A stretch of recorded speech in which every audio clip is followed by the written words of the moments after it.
नमो अरिहन्ताणं नमो सेठाणं नमो आयेयाणं नमो अजायाणं नमो लोये सवसाहुणं सो निज भाव सदा सुखद अपनो करो प्रकाश जो बहु विधि भव दुख निको करी है सत्यानाश। मंगलाचरण के अंदर आप सबने देखा कि मंगलाचरण में किसी भी भगवान का नाम नहीं लिया। इस मंगलाचरण के अंदर यहाँ पर दुख से छूटकर भगवान कैसे हुआ जाता है उसकी विधि यहाँ पर बताई, क्योंकि संसार सागर के भय से तीर्थंकर आदि भी डरे। और ऐसे इस संसार से यदि आपको डर नहीं लगता, भय नहीं लगता, तो फिर आप तो बड़े दुष्ट चित्त और धीट हो, ऐसा टोडरमल जी साहब ने प्रथम अधिकार के अंत में लिखा था। अभी दूसरे अधिकार की भी अपन ने चर्चा की, अब तीसरे अधिकार की अपनी जो चर्चा चल रही है, उस तीसरे अधिकार की चर्चा में प्रथम दृष्टांत में टोडरमल जी साहब ने एक वैद्य और रोगी का दृष्टांत यहाँ पर दिया कि जो रोगी होता है वो पहले यदि कोई रोग होता है तो अपने मन मुताबिक जो बात समझ में आती है वैसा उसका उपचार आदि करता है, लेकिन ऐसा वैद्य के पास जाता है और वैद्य उसकी कमी बताता है। क्या कमी बताता है कि तुमको पहले तो ये रोग हुआ है और इस रोग के कारण तुमने ये इलाज किया है, जो विपरीत इलाज किया है, और इस विपरीत इलाज से तुम्हारा रोग और बढ़ गया है और अब इस रोग को दूर करने का उपाय यह है। ऐसा करके वैद्य पूरी बात बताता है और इस प्रकार उसका रोग किस औषधि से और क्या परहेज से दूर होगा, ये पूरी बात वैद्य बताता है।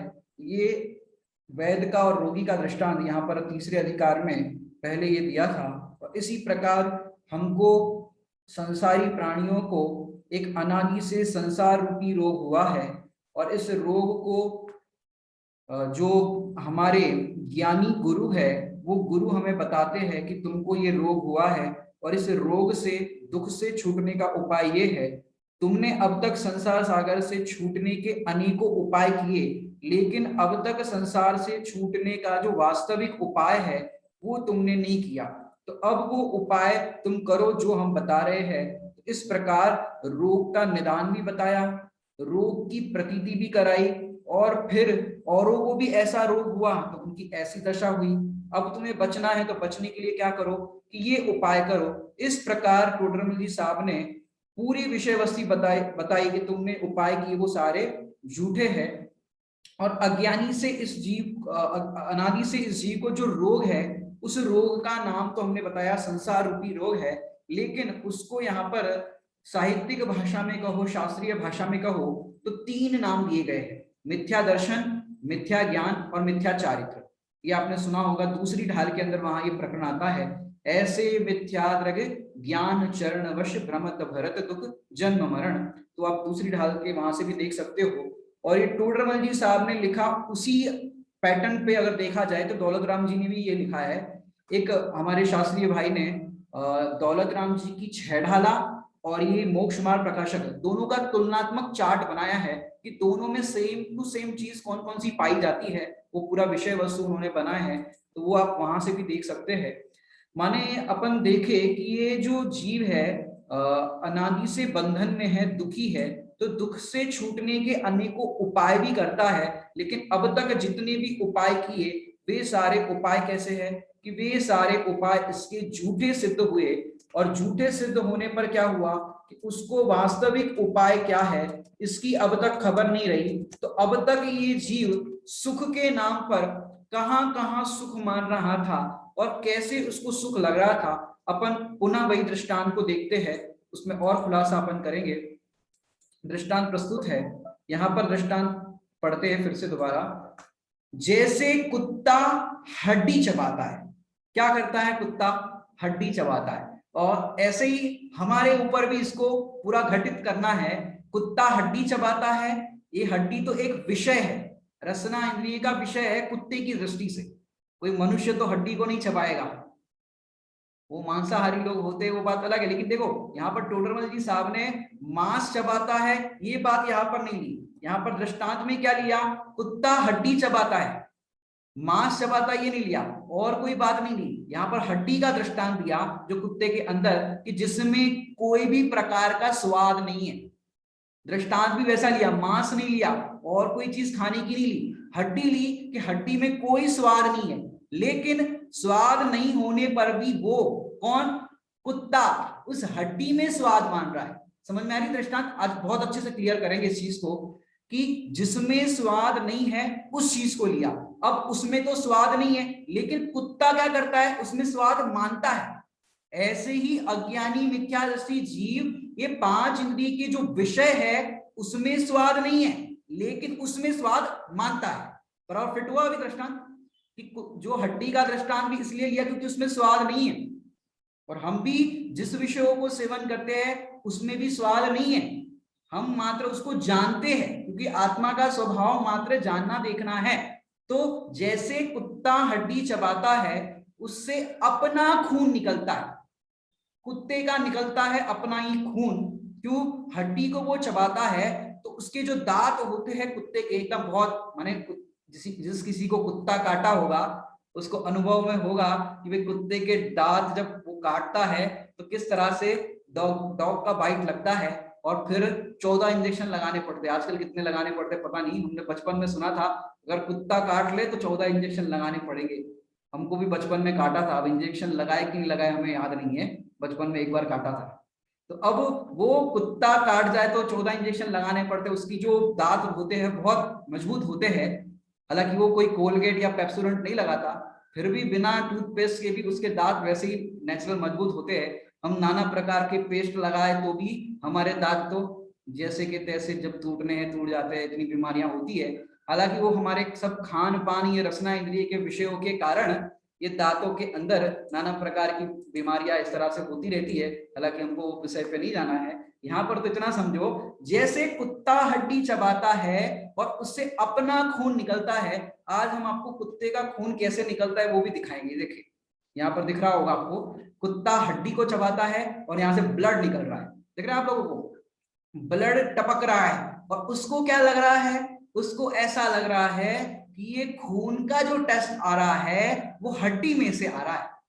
अब इसको कौन बताए, एक पंडित जी को यहाँ पर हमने खड़े कर दिए, हालांकि टोडरमल जी साहब ही हमको बता रहे हैं, और किसी को क्या बताए, टोडरमल जी साहब ही हमें बता रहे हैं कि भाई कुत्ते को बता रहे हैं ये तेरे जबड़े का खून है, हड्डी का नहीं है। ये तू जो मान रहा है ना कि हड्डी में से बढ़िया टेस्ट आ रहा है, दुख हो रहा है, जबड़ा फट रहा है, उसको नहीं गिन रहा है, लेकिन जो हड्डी चबाते चबाते जो रस आ रहा है, खून का टेस्ट आ रहा है, उसको मानता है कि इसमें से स्वाद आ रहा है। पंडित जी साहब कह रहे हैं ये कुत्ता तू जो हड्डी चबा रहा है, ये हड्डी में से कोई स्वाद नहीं आ रहा, ये तो तेरा जबड़ा फट रहा है, उसी का खून का तू स्वाद ले रहा है। यहाँ पर कुत्ते के दृष्टांत में ये बताना है कि ये जो स्वाद आ रहा है वो तेरे ही जबड़े का आ रहा है, वो हड्डी में से नहीं आ रहा।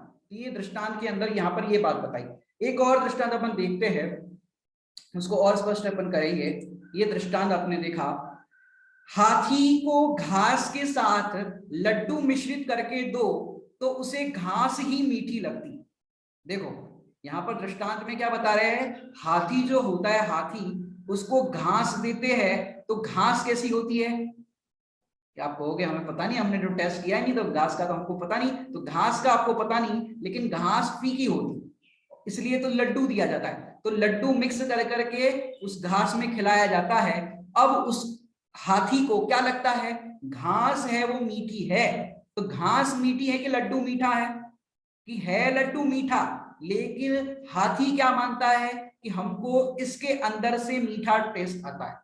एक आंसू कवि हुए हैं, उनका हम आपको फिर से बताते हैं, कल एक जन ने पूछा भी था, जैसे हाथी ईख, ईख माने होता है गन्ना, जैसे हाथी ईख घास दोनों को एक मेक कर खाता है, एक मेक करके माने मिला करके, क्योंकि मिला करके दिया जाता है तब वो खाता है। स्वाद कहो फीके मीठे का, सबको साथ चबाता है। स्वाद कहो फीके मीठे का, सबको साथ चबाता है। ऐसे हम भी भोजन करते हैं, तो भोजन के समय आपको बताओ कौन सी चीज का असली स्वाद आता है? असली स्वाद कौन सी चीज का आता है आपको? आटे का है, आपको असली स्वाद नहीं आता। मसाले का असली स्वाद नहीं आता। गुड़ शक्कर का असली स्वाद नहीं आता। क्यों नहीं आता? जब भी आप आटा खाओगे, कुछ ना कुछ उसमें मिला करके खाओगे। आटे को सेक लोगे, शक्कर मिला लोगे, उस तरह से खाओगे। आटे को फिर आप रोटी पराठा बना करके खाओगे, तो उसका जो असली स्वाद है वो नहीं आता, क्योंकि उसके अंदर भी आप नमक आदि डाल देते हो। तो असली स्वाद क्या होता है? मसाले भी आप सारे मिला करके डालते हो। आप कभी खड़े मसाले डाल करके सब्जी बनाओ, फिर देखो धने का स्वाद अलग आएगा, जीरे का स्वाद अलग आएगा, सब चीज का स्वाद अलग आएगा। आप खड़े डालकर देखो कभी। जो समय सार जी की 14-15 नंबर की गाथा में भी दिया कि जो सब्जी होती है, सब्जी के अंदर लवण माने नमक पड़ा हुआ है, तो उस नमक के कारण इस जीव को लगता है सब्जी ही खारी है, लेकिन आज तक सब्जी खारी नहीं हुई।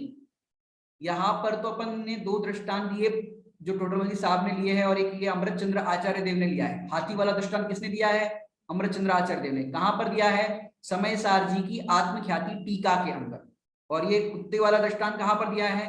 मोक्ष मार्ग प्रकाशक के अंदर 3रे अध्याय के अंदर दिया है। यहाँ पर टोडरमल साहब 3 तरह के कुत्ते दिखाएंगे। एक तो ये हड्डी चबाने वाला कुत्ता, एक गाड़ी के नीचे चलने वाला कुत्ता, और एक कुत्ते को लाठी मारेंगे तो वो लाठी को पकड़ता है, लाठी मारने वाले को नहीं पकड़ता। यदि शेर को मारो तो शेर मारने वाले पे झपट्टा मारता है। ऐसे 3 तरह के टोडरमल साहब के ये 3 कुत्ते बहुत प्रसिद्ध है। अभी अपन तो एक ही कुत्ते के पीछे पड़े हैं, एक कुत्ते के पीछे पड़े हैं, मतलब इस कुत्ते के दृष्टांत से अपन समझ रहे हैं कि ये कुत्ते के दृष्टांत से क्या बता रहे हैं। और अपन ने अमृतचंद्र आचार्य देव को भी साथ में लिया, क्योंकि सभी ज्ञानियों का एक मत होता है कि किसी भी प्रकार ये जीव जो गे मिश्रित माने ज्ञान स्वरूप आत्मा है, लेकिन गे मिश्रित ज्ञान का अनुभव कर रहा है, माने गे मिश्रित दोनों को मिला करके एक का अनुभव कर रहा है। इस कारण से ये जीव अज्ञानी दुखी बना हुआ है। प्रश्न क्या किया था यहाँ पर?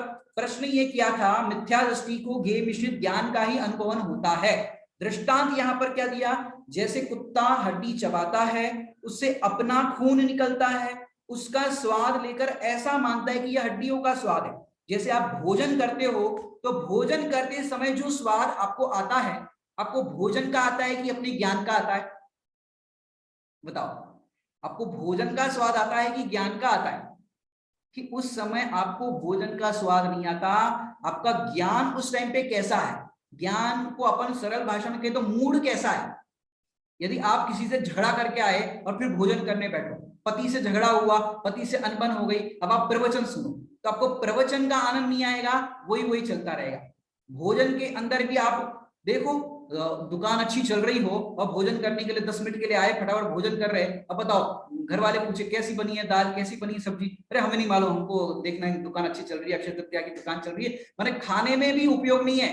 दुकानदार चाय पीते हैं बाजार की, समझो, हालांकि पीनी नहीं चाहिए, लेकिन चाय आई, चाय वाले ने चाय दे करके गया, अब वो दुकान अच्छी चल रही तो चाय भी क्या होता है, पड़ी रह जाती है। दे करके गया गर्मा गर्म, तब तो पीते नहीं है, और फिर वो आता है सब्जी ग्लास लाओ, आजकल तो ऐसा भी पुण्य नहीं रहा ग्लास का, वो डिस्पोजल आ गए, डिस्पोजल के अंदर पियो पियो और फेंक दो, ऐसा ऐसा चलता है। लेकिन वो चाय जब चाय वाला लेने के लिए आता है कि ग्लास दो, तो चाय वो ऐसी की ऐसी ठंडी पी लेता है। बताओ उसको कैसी लगती है? चाय कड़क लगती है, ठंडी लगती है, मीठी लगती है, कैसी लगती है? उसको स्वाद नहीं आता। इसका मतलब वस्तु में से स्वाद नहीं आता। क्यों? उसमें स्वाद है ही नहीं, तो फिर रसना इंद्रिय के विषय क्यों बनाए? कौन से विषय? खट्टा, मीठा, चरपरा, कड़वा, कसायला, ये सारे विषय जो बताए ना, षटरस के विषय, ये विषय क्यों बनाए? कि भाई उसके अंदर स्वाद नहीं है, उसमें से स्वाद आता नहीं है, लेकिन मानते क्या है? मानते क्या है कि उसमें से हमको स्वाद आता है। तो ऐसे ये गे मिश्रित ज्ञान का अनुभव करता है। कुत्ते का दृष्टांत देखा, और साथ में अपन ने हाथी का भी दृष्टांत देखा। अब क्या कह रहे हैं यहाँ पर, बहुत ध्यान से समझना। उसी प्रकार यह जीव विषयों को जानता है। क्या कह रहे हैं यहाँ पर? उसी प्रकार यह जीव विषयों को जानता है। इसका मतलब क्या हुआ? विषयों को भोगता नहीं है। साफ साफ इससे भाषा से आप समझना, उसी प्रकार यह जीव विषयों को जानता है, भोगता नहीं है। आज तक ये जीव ने एक भी विषय को भोगा नहीं। क्यों क्यों नहीं भोगा? कोई बताएगा क्यों नहीं भोगा? क्योंकि यदि ये जीव तत्व, जीव अगर पुद्गल को भोगे तो पुद्गल होना पड़े। क्या कहा? जीव तत्व यदि पुद्गल को भोगे तो पुद्गल होना पड़े। जैसे आप जो भोजन करते हो, व्यवहार से कहा जाता है कि आपने भोजन किया, मैंने भोजन किया, लेकिन इसको भोजन को ग्रहण करने वाला मैं नहीं हूं। यदि मैं भोजन को ग्रहण करूं, पुद्गल को ग्रहण करूं, तो मुझे पुद्गल होना पड़े। समझ आई बात? क्यों? क्योंकि आत्मा का स्वभाव मात्र जानना है, यहां पर साफ साफ लिख रहे हैं। उसी प्रकार यह जीव विषयों को जानता है और उससे अपना ज्ञान प्रवर्तता है। जानने से ज्ञान प्रवर्तता है, माने आपने विषय को जाना तो आपका ज्ञान का स्वभाव जो है जानन जानन जानन, वो इस रूप में, इस प्रोसेस से जानना जानना इसका हो रहा है, और कुछ इसका करने का काम नहीं है। तो उस प्रकार ज्ञान प्रवर्तता है, माने ज्ञान रूपी जो उपयोग है वो विषयों को जानने रूप में प्रवर्तता है, भोगने रूप में भी नहीं प्रवर्तता। तो उस प्रकार ज्ञान प्रवर्तता है, उसका स्वाद लेकर ऐसा मानता है यह विषय का स्वाद है। जैसे कुत्ते ने हड्डी को चबाया, स्वाद तो उसका था नहीं क्योंकि उसमें स्वाद है नहीं, लेकिन उसने माना क्या? ये तो हड्डी का स्वाद है। ऐसे ही ये जीव क्या करता है कि अपना उपयोग जो है वो जानन स्वरूप है, वो तो विषयों को जानता है, उससे अपना ज्ञान जो प्रवर्तता है उन विषयों के अंदर।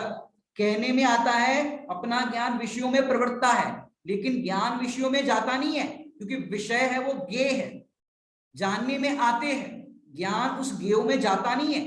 लेकिन जैसे मैं आपको कहूं, आपके यहाँ पर जो मंदिर है उसमें जो भगवान की प्रतिमा है वो, तो आपको ध्यान में आएगी कि नहीं? मैं कहूं कैची, तो आपको आपके घर की कैची दिखेगी कि नहीं? तो आप कैची में चले नहीं गए, आप अभी मंदिर में चले नहीं गए, लेकिन आपका उपयोग है उसमें प्रवृत्ता, अर्थात उपयोग में वो जानने में आए, तो उसका स्वाद लेकर ऐसा मानता है यह विषय का स्वाद है। उस दृष्टांत के अंदर देखें तो लड्डू का स्वाद है हाथी के लिए, कुत्ते के लिए कहे तो ये हड्डी का स्वाद है। ऐसे ही ये पांच इंद्रिय के विषय है, तो इसको ये जीव को लगता है ये विषय का स्वाद है, तो ये विषयों में से मुझे स्वाद आ रहा है, विषयों में से मुझे सुख आ रहा है, तो ये ऐसा मानता है, उसका स्वाद लेकर ऐसा मानता है यह विषय का स्वाद है। लेकिन विषय में तो स्वाद है नहीं। क्या कह रहे हैं? इसका मतलब जब भी आपको लगे आज कुछ टेस्ट नहीं आ रहा है, इसमें अच्छी नहीं लग रही है, जैसे अगर कोई कह दे कोई चीज खा करके मुझे तो इसमें टेस्ट ही नहीं आ रहा है, तो कोई कहेगा भाई कोरोना टेस्ट कराओ, टेस्ट नहीं आ रहा है तो कोरोना टेस्ट कराओ, क्योंकि लगता है आपको कोरोना हो गया, स्वाद ही नहीं आ रहा है। भैया उसमें कह रहे हैं टोडरमल साहब कि विषय में तो स्वाद है ही नहीं, तो आएगा कहां से? देखो यहाँ पर अगर कहे कि विषय में बढ़िया स्वाद आ रहा है तो लोग कहेंगे कि तुम्हारी जिह्वा बहुत अच्छी है, टेस्ट आ रहा है, इसका मतलब तुम स्वस्थ हो। और जैसे कहो कि हमको तो टेस्ट ही नहीं आ रहा है, तो टोडरमल जी साहब कहेंगे कि नहीं नहीं नहीं, तुम बिल्कुल सही हो, क्योंकि विषय में स्वाद है नहीं इसलिए तुम्हें टेस्ट नहीं आ रहा है। तो लेकिन विषय में तो स्वाद है नहीं, आप ही ने इच्छा की थी और उसे आप ही ने जानकर आप ही ने आनंद मान लिया। क्या कहा? आप ही ने इच्छा की थी, आपने इच्छा की, क्या इच्छा की? कि आज मैं बढ़िया रसगुल्ला बनाऊं। आपने इच्छा की बढ़िया रसगुल्ला बनाओ, और आपका बना रसगुल्ला। फिर इच्छा की थी और आप ही ने जानकर आनंद मान लिया और टेस्ट किया और सबको भी खिलाया, सबने कहा बहुत बढ़िया रसगुल्ला बना है, तो आपने क्या किया? आनंद माना, मैं बहुत बढ़िया रसगुल्ला बनाता हूँ, बनाती हूँ। क्यों? आपने इच्छा की रसगुल्ला को बनाओ और वो बना, तो अच्छा बनने पर क्या माना कि मैंने ही बनाया, लेकिन आपने बनाया नहीं ना आपने खाया। क्यों? आप ही ने इच्छा की और आप ही ने आनंद मान लिया। अब ऐसा जरूरी नहीं कि भी, क्योंकि क्या होता है अपन जैसी इच्छा करते हैं और वैसा कार्य हो जाता है तो अपने को आनंद होता है, और जैसी इच्छा करते हैं वैसा नहीं होता है तो दुख होता है। तो हुआ क्या कि आपकी यहाँ पर इच्छा का होना और वहां वस्तु का वैसा परिणमन होना, दो चीजें हुई, आपकी इच्छा का होना और सामने वस्तु का वैसा परिणमन होना।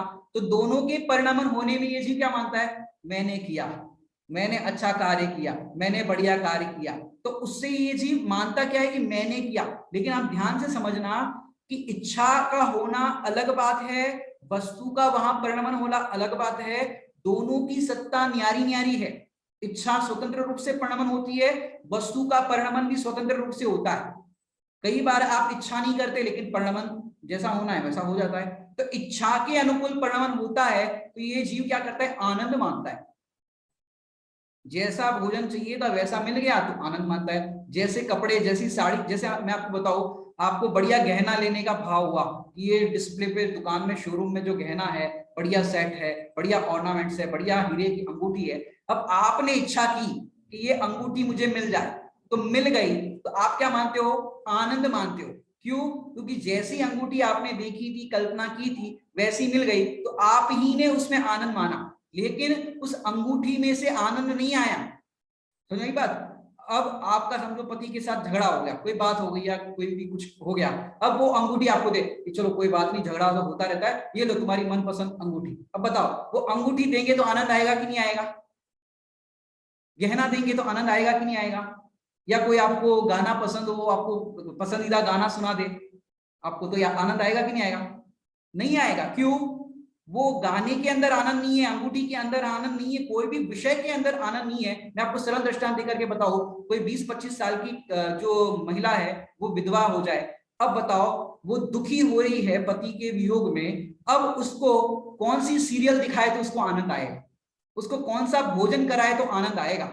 उसको कौन सी साड़ी दिलाए, कौन सा गहना दिलाए तो आनंद आएगा? बताओ। नौकर चाकर पूरी सेवा के लिए उसके रख लिए, तुझे कुछ नहीं करना है, बताओ उसको किस चीज से आनंद आएगा? कि बस पति के बिना जैसे उसको सूना लगता है, आनंद नहीं आता, इसी प्रकार यहाँ ज्ञानी कहते हैं तेरे ज्ञान रूपी अनुभूति के बिना, कि तू ज्ञान स्वरूप भगवान आत्मा है, इस अनुभूति के बिना तुझे आनंद आ नहीं सकता।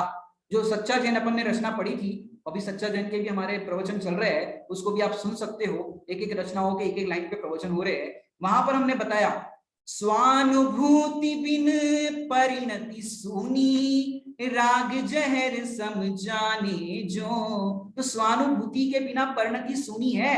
ज्ञानियों को स्वानुभूति के बिना, ज्ञानी क्या कहा, ज्ञानी अज्ञानी का जीवन सूना होता है और ज्ञानियों का जीवन तो समृद्ध होता है। तो अज्ञानी को सूना सूना लगता है, जैसे घर में कोई नहीं हो तो अज्ञानी को सूना सूना लगता है, कोई घर में ही नहीं है, अब 2 प्राणी रह गए, सब बाहर चले गए, तो सूना सूना लगता है। घर में भोजन भी कुछ आज मिठाई नहीं बनी हो, जिसको मिठाई की रुचि हो, मिठाई नहीं बनी हो तो भोजन की थाली सूनी सूनी लगती है। ऐसे यहाँ पर ज्ञानी अज्ञानी को पूरा जीवन विषयों के अभाव में सूना लगता है, और ज्ञानियों को विषय हो कि ना हो अपने स्वभाव के बल पर समृद्धता लगती है। तो यहाँ पर कह रहे हैं कि आप ही ने इच्छा की और वैसा परिणमन हुआ, तो ये क्या, ऐसा जानकर आप ही ने आनंद माना, मैंने खुद ही ने आनंद माना। इंडिया जीत जाए तो बहुत मजा आ जाए, और इंडिया जीत गई तो बताओ मजा आया कि नहीं आया? इंडिया जीतने पर मजा आया। तो इंडिया के जीतने मरने से क्या हुआ, तुम्हारा जीतने हारने से क्या हुआ? कि हमने इच्छा की थी इंडिया जीत जाए तो मजा आ जाए, और कई बार तो बोलते ना अभी इस बॉल पे 6 पड़ेगी, और 6 पड़ जाए तो ये मैंने बोला था ना 6 पड़ेगी। क्यों? तुमने इच्छा की और वैसा हो गया तो तुम आनंद मानते हो। ऐसे ही टोटोमली साहब कहते हैं आप ही ने इच्छा की थी और उसे आप ही ने जानकर आप ही ने आनंद मान लिया। परंतु परंतु टोटोमली साहब का एक पैटर्न वर्ड है, अगर आपने पढ़ा हो ग्रंथ तो परंतु बहुत बार आता है, लगभग 700 बार अराउंड बोल रहा हूं, प्रॉपर संख्या नहीं है, 700 बार करीबन उन्होंने परंतु शब्दों का प्रयोग किया गया है। अब क्या कह रहे हैं यहाँ पर, परंतु मैं अनादि अनंत ज्ञान स्वरूप हूं। कितनी सुंदर बात यहां पर ली, मैं कैसा हूं कि मैं अनादि अनंत ज्ञान स्वरूप आत्मा हूं। अनादि मतलब मेरी कोई शुरुआत नहीं है, अनंत अर्थात अनंत काल तक यही मेरा स्वभाव रहेगा, ज्ञान ज्ञान ज्ञान ज्ञान, फिर ज्ञान स्वरूप आत्मा हूं। देखो मैं अनादि एक बात, अनंत दूसरी बात, तीसरी ज्ञान स्वरूप, चौथी आत्मा हूं, 4 बातें ली। मैं अनादि अनंत ज्ञान स्वरूप आत्मा, समझ यही बात, मैं अनादि अनंत ज्ञान स्वरूप आत्मा, इसको कभी भी मत भूलना। ये आपका परिचय है, ये आपका क्या है, परिचय है। आप कौन हो? तो मैं अनादि अनंत ज्ञान स्वरूप आत्मा हूं, ये मेरा परिचय है। फिर क्या कह रहे, ऐसा नी केवल ज्ञान का तो अनुभवन है नहीं। कल आपने पूछा था नी केवल ज्ञान, नी केवल ज्ञान का प्रॉपर वर्ड हम देखकर आए, उसमें ग्रंथ में पढ़ा, तो नी केवल ज्ञान का हमने कल ओनली ज्ञान किया था, मात्र ज्ञान, तो वहां पर प्रॉपर वर्ड दिया है, मात्र ज्ञान भी होता है, प्रॉपर वर्ड वहां पर दिया है नी केवल ज्ञान का, पर से भिन्न ज्ञान। क्या कहा नी केवल ज्ञान का? पर से भिन्न ज्ञान, अर्थात मैं पर से भिन्न हूं ऐसा ज्ञान का अनुभव, इसका नाम है नी केवल ज्ञान का तो अनुभवन है नहीं। माने इस जीव को विषयों को भोगना तो शब्द कहने में आता है, विषयों को जानता है, इसको जान करके जैसे विषय है नहीं वैसा उल्टा जानता है, उल्टा मानता है। तो इस जीव को ऐसा लगता है कि ऐसा ही वस्तु का स्वरूप है, ऐसी ये वस्तु है, तो ऐसा इस जीव को लगता है। लेकिन नी केवल ज्ञान अर्थात ये विषय से मैं भिन्न हूं ऐसा अनुभवन इस जीव को नहीं हुआ। तो मैं कैसा हूं? अनादि अनंत ज्ञान स्वरूप आत्मा हूं ऐसा, अनादि अनंत ज्ञान स्वरूप आत्मा हूं ऐसा, और नी केवल ज्ञान अर्थात पर से भिन्न, पर से भिन्न ज्ञान का तो अनुभव नहीं है कि मैं तो पर से भिन्न मात्र ज्ञान स्वरूप हूं ऐसा अनुभवन है नहीं। जबकि मैंने नृत्य देखा, राग संगीत सुना, फूल सूंघा, स्वाद लिया, स्पर्श किया, शास्त्र जाना, मुझे यह जानना, इस प्रकार गे मिश्रित ज्ञान का अनुभवन होता है, उससे विषयों की ही प्रधानता भासित होती है। देखो बहुत लंबा चौड़ा वाक्य हो गया, सरलता करते हैं अपन। देखो, जबकि मैंने नृत्य देखा, नृत्य को देखते हो कि जानते हो? नृत्य को देखते हो कि जानते हो? लेकिन लगता है आज मैंने डांस शो देखा, आज मैंने फलानी चीज देखी, तो मैंने नृत्य को देखा, राग माने संगीत को सुना। तो आप ये प्रवचन को, कक्षा को सुन रहे हो कि नहीं सुन रहे हो? कि हमको लगता है हम सुन रहे हैं। कई बार कोई को नींद आ रही हो तो अपन पूछते, वक्ता लोग पूछते, अरे सुन रहे हो कि नहीं सुन रहे हो? हाँ सब सुन रहे। सो रहे हो कि सुन रहे हो? नहीं सब सो नहीं रहे, जाग रहे, जाग रहे। जाग रहे हो कि सुन रहे हो? वो कहेगा जाग रहा हो। और सुन रहे हो कि नहीं सुन रहे हो? कि सुन रहा हो। कि तुम सुनने वाले हो, जागने वाले हो कि सोने वाले हो? नहीं नहीं मैं तो जाग रहा हूं, मैं तो सुन रहा हूं। अरे तुम जागने वाले भी नहीं हो, सुनने वाले भी नहीं हो, सोने वाले भी नहीं हो, मात्र जानने वाले हो। ऐसा नहीं केवल ज्ञान का अनुभव नहीं हुआ, ऐसा पर से भिन्न ये जो क्रिया है सोने की, जागने की, सुनने की, देखने की, इससे भिन्न मैं आत्मा हूं ऐसा इसको कभी भी अनुभव नहीं हुआ। मैंने नृत्य देखा, संगीत को सुना, फूल को सूंघा। आजकल फूल सूंघते हैं आप लोग? फूल को नहीं सूंघते होंगे, लेकिन वो डिओड्रेंट लगाते हैं, परफ्यूम लगाते हो, इत्र आदि जो भी लगाते हो, उसको सुगंध को सूंघते हो। तो ऐसे जो जो कुछ भी होती है, स्मेल आती है, अच्छी स्मेल, और क्या बोलते हैं, फ्रेग्रेंस बोलते हैं, इंग्लिश में फ्रेग्रेंस बोलते हैं। स्मेल वो गंदी स्मेल के लिए प्रयोग किया जाता है। तो ऐसी खुशबू का स्वाद आने पर भी, स्वाद मतलब उसकी फ्रेग्रेंस आने पर भी, राग संगीत सुना, फूल सूंघा, स्वाद लिया, स्पर्श किया। स्पर्श में भी कैसा होना चाहिए? ये गद्दा कैसा होना चाहिए? बैठने की जगह बताओ, नरम सा होना चाहिए, बहुत कड़क नहीं होना चाहिए। हर चीज के अंदर आप जो बिस्किट या कोई घर में चीज बनाते हो तो स्पर्श में कैसा होना चाहिए? कड़क, कड़क हो तो फिर चबेगा नहीं। तो हर चीज के अंदर आप क्या देखते हो? अपने अनुकूल देखते हो। तो शास्त्र, और फिर फूल को सूंघा, स्वाद लिया, स्पर्श किया, शास्त्र जाना, मैंने फलाना ग्रंथ पढ़ लिया, छेड़ाला जी पढ़ लिया, समेसार जी पढ़ लिया, उसको जान लिया, उसको जान लिया। तूने अपने को जाना कि नहीं जाना? कि तूने अपने को नहीं जाना तो तुझे अपने विषयों की ही प्रधानता रहेगी। अभी यही बता रहे हैं ना, देखो, शास्त्र जाना, मुझे यह जानना, इस प्रकार गे मिश्रित ज्ञान का अनुभवन होता है। मतलब मिली जुली, मिली जुली सरकार समझते हो ना, गे और ज्ञान दोनों को मिला दिया।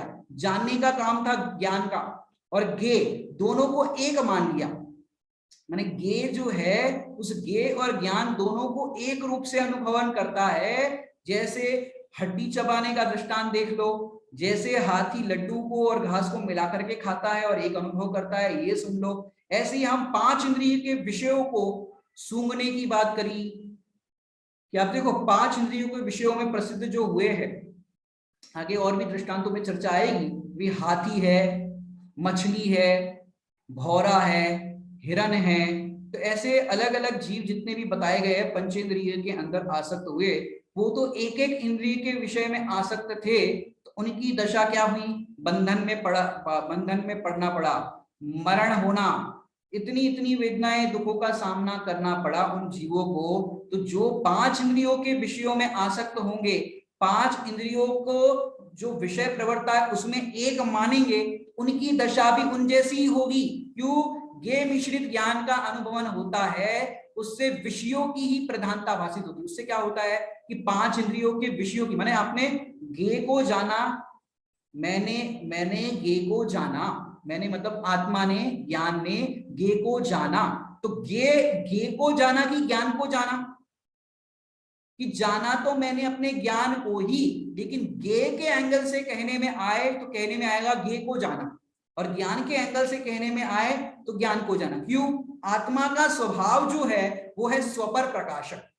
क्या है आत्मा का स्वभाव? आत्मा का स्वभाव स्वपर प्रकाशक है, और स्वपर प्रकाशक होने से आत्मा स्व को भी जानता है और पर को भी जानता है। ऐसा कहने में आता है पर को जानता है, लेकिन पर को जानने के लिए आत्मा को, जीव को कुछ भी करने की जरूरत नहीं पड़ती, आपको आप ज्ञान में झलक जाता है। क्योंकि दर्पण जैसे होता है, दर्पण दर्पण जो माने दर्पण के अंदर जो प्रतिबिंब झलकता है, दर्पण की जो स्वच्छता है वो स्व प्रकाशक, और उसमें जो प्रतिबिंब दिखते हैं, झलकते हैं, वो है पर प्रकाशक।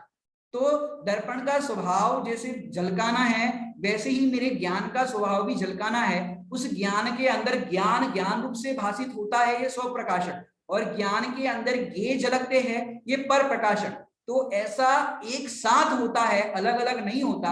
पर अज्ञानी मिथ्या दृष्टि की नजर होती है गेयों पर, तो गेयों पर होने से क्या होता है कि उसको लगता है गे इसमें प्रकाशित हो रहे हैं, गे झलकते हैं, लेकिन ज्ञानी को उस ज्ञान के अंदर मात्र ज्ञान ही झलकता है, ज्ञान के अलावा कुछ भी दिखाई नहीं देता। जैसे दृष्टांत देकर के आपको समझाओ कि जैसे तालाब के अंदर तारे और चंद्रमा झलक रहे हैं, बराबर, चांदनी रात, और तालाब के अंदर तारे और चंद्रमा झलक रहे हैं। अब बताओ, जिसको स्विमिंग करना आता है उसमें डाइव मार सकता है कि नहीं मार सकता? कूद सकता है कि नहीं कूद सकता? तारे चंद्रमा है उस तालाब के अंदर, यदि उसके अंदर वो डाइव मारेगा, कूदेगा, उसके बालों में तारे नहीं उलझ जाएंगे? चंद्रमा से सर टकरा नहीं जाएगा? कि नहीं। क्यों? क्योंकि वहां पर तारे और चंद्रमा जो झलक रहे हैं, वो तारे और चंद्रमा जो झलक रहे हैं, वो तारे और चंद्रमा क्या है कि वो मात्र उसके अंदर प्रतिबिंबित हो रहे हैं, उसमें तारे और चंद्रमा तालाब में गए ही नहीं। समझ बात? तारे और चंद्रमा तालाब के अंदर गए ही नहीं। क्यों? वो तो मात्र प्रतिबिंबित हो रहे हैं। ऐसे ही मेरे ज्ञान के अंदर मात्र गे झलकते हैं, मेरे अंदर गे आए नहीं है। तो यहां पर कह रहे हैं गे मिश्रित ज्ञान का ही अनुभवन होता है। किसको होता है? मिथ्या दृष्टि जीव को गे मिश्रित ज्ञान का ही अनुभवन होता है। अब कह रहे हैं कि उस गे मिश्रित ज्ञान का ही अनुभवन होता है, उससे विषयों की ही प्रधानता भाषित होती है। उससे आपको क्या लगता है? वे फलानी चीज खाए तो बढ़िया आनंद आ जाए, फलानी टीवी देखे, फलानी चैनल देखे, फलाना कॉमेडी शो देखे, फलानी चीज करे तो बहुत आनंद आ जाए। ऐसे पांच पांच इंद्रियों के विषयों के अंदर इसको मुख्यता किसकी रहती है? गेयों की मुख्यता रहती है। और ये गेयों की मुख्यता रहने पर इसको लगता है मुझे गेयों में से ज्ञान होता है, गेयों में से स्वाद आता है, गेयों में से आनंद आता है। तो ये भी कुत्ता और हाथी की श्रेणी में आ गया। क्यों? क्योंकि कुत्ता को भी यही लग रहा था और हाथी को भी यही लग रहा था। तो ये जीव पशु की भांति पर वस्तु के अंदर से सुख और ज्ञान मिलता है ऐसा अनुभव कर रहा था, लेकिन वास्तविकता ऐसी है कि ये मिथ्या दृष्टि को ही ऐसा गे मिश्रित ज्ञान का अनुभवन होता है। ज्ञानियों को तो हर समय ये रहता है कि मेरा ज्ञान है, उस ज्ञान का ही मैं हर समय आनंद ले रहा हूं, ज्ञान का ही मुझे स्वाद आ रहा है, गेयों का स्वाद नहीं आ रहा। ज्ञान का स्वाद मतलब आत्मा का स्वाद, आत्मा का अनुभवन हो रहा है। मैं आपसे प्रश्न पूछता हूं, पूर्व की कक्षा में भी ये मैंने पूछा हुआ है, आपको फिर से पूछते, कोई भूल गया हो तो। दांतों का स्वाद आपको आ रहा है कि नहीं आ रहा है? दांतों का स्वाद नहीं आ रहा है ना? दांतों का स्वाद आ रहा है कि नहीं आ रहा है? नहीं आ रहा है। क्यों? दांत का थोड़ी ना स्वाद होता है। कोई रसगुल्ला मुंह में रखा हो तो उसका स्वाद आएगा, बराबर कि नहीं? दांतों का स्वाद, अभी सब चेक कर रहे होंगे कि पंडित जी भैया जी कह रहे हैं दांतों का स्वाद आता है, दांतों का स्वाद आता है। अभी सब चेक कर रहे होंगे दांतों का कैसा स्वाद आ रहा है, कैसा स्वाद आ रहा है। हम कह रहे हैं दांतों का स्वाद आता है। क्यों दांतों का स्वाद कैसे आता है? क्योंकि अब तक हमको, अभी जो लाइन पढ़ रहे ना, इस जीव को गे मिश्रित ज्ञान का अनुभवन होता है, उससे विषयों की ही प्रधानता भाषित होती है। इसका मतलब दांतों का स्वाद आ रहा है, इसको नहीं देख रहा है, लेकिन रसगुल्ला खाया, करेला खाया और जो कुछ भी भोजन में आप ग्रहण करते हो उसका स्वाद आता है, उसका आपको लगता है उसका स्वाद आ रहा है। लेकिन दांतों का स्वाद जो ऑर्डिनरी है, जो हर समय आ रहा है, रात को भी दांत का स्वाद आ रहा है। कैसे आ रहा है दांत का स्वाद? प्रश्न करता हूं, दांत है वो जीव है कि पुद्गल है? क्या है दांत? ये दांत जीव है कि पुद्गल है? कि पुद्गल है, बराबर पुद्गल है। ये दांत पुद्गल है। अब पुद्गल में क्या होता है? स्पर्श रस गंध वर्ण। अब रस नाम का गुण है, तो रस कितने प्रकार के होते हैं? खट्टा, मीठा, चरपरा, कड़वा, कषायला, बराबर। ये 6 प्रकार के रस जो है ना, तो उसके अंदर ये दांतों का स्वाद खट्टा है, मीठा है, कड़वा है, चरपरा है कि नहीं है? तो आचार्य भगवान ने कहा कि जिसका कोई स्वाद ना हो उस स्वाद को कषायला कहते हैं। क्या कहते हैं? कषायला। ये दांतों का स्वाद जो है वो कषायला है। इट मीन्स दांतों का भी स्वाद होता है, क्योंकि पुद्गल के अंदर रस नाम का गुण है, और रस नाम का गुण होने से पुद्गल के अंदर भी स्वाद होता है। समझ में आई बात? इसका मतलब पुद्गल का भी स्वाद होता है, रस नाम का गुण है। लेकिन हमको जो भी लाइन पढ़ रहे अपन, ज्ञेय मिश्रित ज्ञान का अनुभवन होता है, उससे विषयों की ही प्रधानता भाषित होती है। रसगुल्ला टेस्टी, करेला टेस्टी, फलानी चीज टेस्टी, लेकिन भाई तुम्हारे जो दांत है, दांतों में स्वाद आ रहा है वो दिख ही नहीं रहा है। ऐसे ही आत्मा का स्वाद निरंतर आ रहा है, ज्ञान का स्वाद निरंतर आ रहा है, तो ज्ञान के स्वाद का तो आस्वादन करता नहीं, लेकिन ज्ञेयों के विषयों की प्रधानता रहती है। मैंने ये भोजन किया बढ़िया टेस्टी, मैंने ये देखा, मैंने ये सुना। तो ऐसे 5 इंद्रियों की जो विंडो है, उस विंडो से जो जो देखता है उसको वही स्वाद नजर आता है। लेकिन जहां से स्वाद आता है, जिसके अंदर ज्ञान का स्रोत, माने ज्ञान का जो स्रोत है, आनंद का जो स्रोत है, वहीं से सारी सप्लाई होती है। ये किरणें वहीं से सप्लाई होती है देखने जानने की। उस ज्ञान का तो अनुभव करता नहीं, इस कारण से इसे विषयों की ही प्रधानता भाषित होती है, ज्ञेयों की मुख्यता होती है, ज्ञान की मुख्यता नहीं करता। ज्ञानी क्या कहते हैं इस प्रसंग में मैं आपको बताऊं कि जैसे मीराबाई का एक प्रसंग आया। मीराबाई को पता होगा, मीराबाई का नाम सुना होगा आपने, कृष्ण की भगत थी, वो भजन करती रहती थी कृष्ण जी की। अब उस समय उनकी जो सखी थी, उस सखी ने कहा मीराबाई से, मीराबाई थोड़ा अपना हुलिया वुलिया अच्छा रखा करो, थोड़े बाल बाल बना दिया करो, थोड़ा सजना सवरना कर दिया करो। अब मीराबाई कहे कि नहीं, हमको तो बस कृष्ण जी की भक्ति में आनंद आता है, बाकी सुध बुध नहीं रहती। तो उनकी सखी ने कहा मीराबाई से कि कोई बात नहीं, आप पूरा श्रृंगार नहीं करो तो कोई बात नहीं, आपकी आंखों में जरा सा काजल लगा दो। क्या लगा दो? आपकी आंखों में जरा सा काजल लगा दो तो थोड़ी आप सुंदर दिखोगी। तो मीराबाई ने जवाब दिया, मेरी आंखों में कृष्ण बसे हैं, काजल के लिए स्थान नहीं। ऐसे ज्ञानी कहते हैं, मेरे ज्ञान में ज्ञायक बसा है, ज्ञेयों के लिए स्थान नहीं। क्योंकि ज्ञायक की प्रधानता ज्ञानियों को होती है, ज्ञान की प्रधानता ज्ञानियों को होती है, और मिथ्यादृष्टि जीवों को ज्ञेयों की प्रधानता होती है, विषयों की ही प्रधानता भाषित होती है। क्योंकि उनको यहाँ पर जो बात लिखी, नी केवल ज्ञान का अनुभवन तो होता नहीं है, इसलिए उनको विषयों की ही प्रधानता रहती है। इस कारण से ज्ञानी और अज्ञानी में ऐसा अंतर पाया जाता है। अंत में अपन देख लेते हैं, मिथ्या दृष्टि ये मिश्रित ज्ञान का अनुभवन करता है।